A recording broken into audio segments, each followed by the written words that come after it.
اس لیے کہتے ہیں جو مسلمانوں کے اوپر ہر ٹائم بھونکتا رہتا ہے اس کا جواب دینا بیکار ہے، کیونکہ اپنے باپ کی ناجائز اولاد ہوتا ہے۔ ایک بار اویسی صاحب نے دیکھو کیا بولا ہے۔ اچھا، جو رسول اللہ صلی اللہ علیہ وسلم کی شان میں گستاخی کرتا اس کو قرآن کیا بولا معلوم آپ کو؟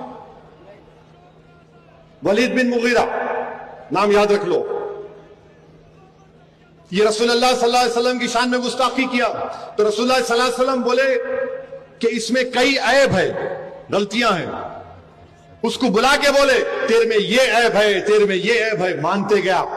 بعد میں اللہ کے رسول صلی اللہ علیہ وسلم بولے تو اپنے باپ کی اولاد نہیں ہے۔ وہ اپنی جا کے اپنی اماں سے پوچھا، اماں بتاؤ صحیح صحیح بولو کیا یہ سچ ہے؟ تو بولے ہاں، میں اپنا منہ کالا کر کے تیرے کو پیدا کری۔